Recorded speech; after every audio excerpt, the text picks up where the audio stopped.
Hardik Pandya can blame the reverse swing when they were batting and the dew that formed in the outfield when they were bowling. Just that, he did play against Punjab, but only because Santner was unwell. Else he might have had to sit out again because of the four foreign player rule. In Naman Dhir's own words, while talking to the host broadcaster at the end of his innings, they were about 20 runs short.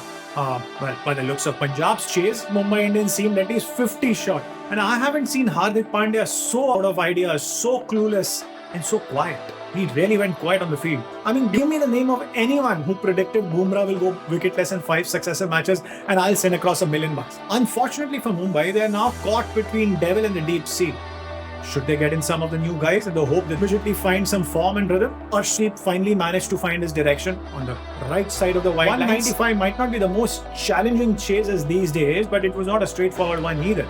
It took 1 over to break the back of that. Here's how calculating and ruthless the Punjab Kings batting was. In the first 10 overs, when the runs were anyway coming because of the power play, they hit a boundary of the first ball just once.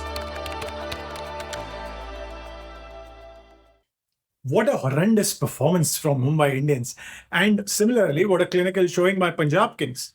The difference in the quality of cricket on display could not have been more stark. Hardik Pandya can blame the reverse swing when they were batting and the dew that formed in the outfield when they were bowling, but for a team to be this bereft of ideas despite consisting of a galaxy of top-notch players was shocking to watch.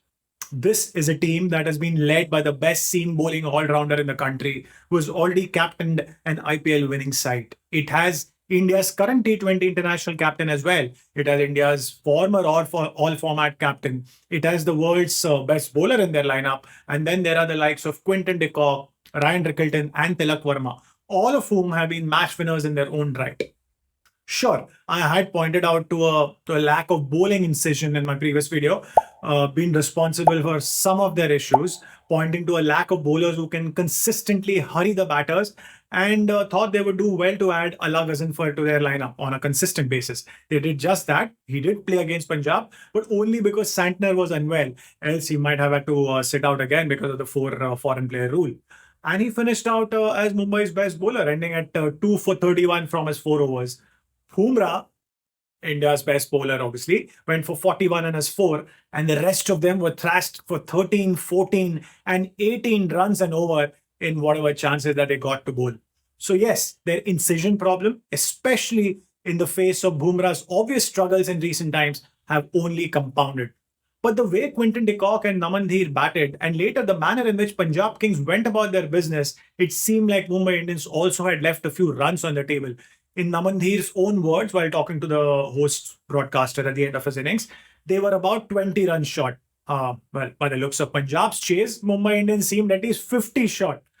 And I haven't seen Hardik Pandya so out of ideas, so clueless, and so quiet. He really went quiet on the field. He would later admit in his post-match interview the team needs to go back to the drawing board and see what needs to change. He also referred to taking ownership as well. Now, bowling power issues aside, Mumbai Indians has far too many pieces of the puzzle that have gone missing at the most inopportune of times. I mean, give me the name of anyone who predicted Bumrah will go wicketless in 5 successive matches and I'll send across $1 million. Probably not $1 million. I'll salute you for sure.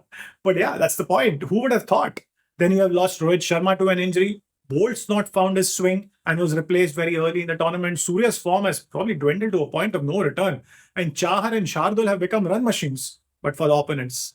And the one last aspect of their cricket that was still standing crashed badly against Punjab. That was their fielding. Simple catches were put down. Mumbai failed to close the pressure wall. And the Punjab batsmen, they really exploded. How many would have predicted all of this to happen? And even more shockingly, all at once. In fact, things could have been a lot worse for Mumbai Indians had Chahal taken that Naman Dhir sitter and Shreyas Iyer run de Kock out early in the innings. There was a straightforward chance there as well. So maybe the other teams have gone far ahead of Mumbai Indians when it comes to their auction strategies and taking a lot of young guns in their team. But with the kind of team that Mumbai have, they shouldn't be perched at 9th spot with just 1 win so far. Unfortunately for Mumbai, they are now caught between devil and the deep sea. Should they get in some of the new guys in the hope that immediately find some form and rhythm sooner rather than later? Or do they persist with a talented and big named but non-performing group of players? We have already caught a glimpse of Mayank Rawat. He did not do too much in the game against Punjab, but he was in the 11 in the last game. We see one or more from Robin Mins, Raj Angad Bawa, Raghu Sharma, Mohammad Azhar. Should they get a go as well? Now, the results might not immediately change, or probably they might, because we've seen what happened with Sunrisers Hyderabad after their inspired Hinge Hussain selection. But even if the results don't change, one or two new guys in the team could allow those who have been dropped a longer gap to refresh, recharge, and rethink. Now, Punjab Kings, speaking of them, they look better prepared. They were tested for a while, but every time that happened, they found a way to claw back into it. Mumbai Indians, if you remember, had racked up 110 for 2 in 11 overs, with the tide having shifted in their favor after the slow start. But they did not find that acceleration that teams these days find when in the final overs, final 5 overs, they have wickets in hand. And Mumbai did that. They had wickets in hand. Arshdeep finally managed to find his direction on the right side of the wide lines. Shashank Singh's partnership breaking bowling continued. And then those 4 Yorkers and 5 balls at Sharfain Rutherford. All of them were a lesson in how to make a bowling comeback into the game. But the best was yet to come. 195 might not be the most challenging chases these days, but it was not a straightforward one either. It took 1 over to break the back of that. With the ball not quite swinging, Prabh Simran and Priyansh Arya went after Deepak Chahar in the very first over, crashing him for 21, and there was no looking back from there. Later, when Mumbai Indians got a bit of an opening thanks to Allah Ghazanfar, they quickly snuffed it out after Shreyas Iyer went after the bowling in a manic hitting way. Here's how calculating and ruthless the Punjab Kings batting was. In the first 10 overs, when the runs were anyway coming because of the power play, they hit a boundary of the first ball just once. But once they recognized that the bowling had lost its teeth, the fielding morale had fallen, and the shoulders were unusually low, they went after that first ball of overs. In 5 of the 6 overs that followed, Punjab hit a first ball boundary, leaving the Mumbai Indians bowlers with nothing to do but play catch up. All I can say is that the drawing board that Hardik Pandya was talking about will need a lot of attention. Let me know what you made of the Mumbai-Punjab game and where you think Mumbai can improve and try to still make the playoffs. And what did Punjab Kings do right in the comments below. Till next time, bye-bye.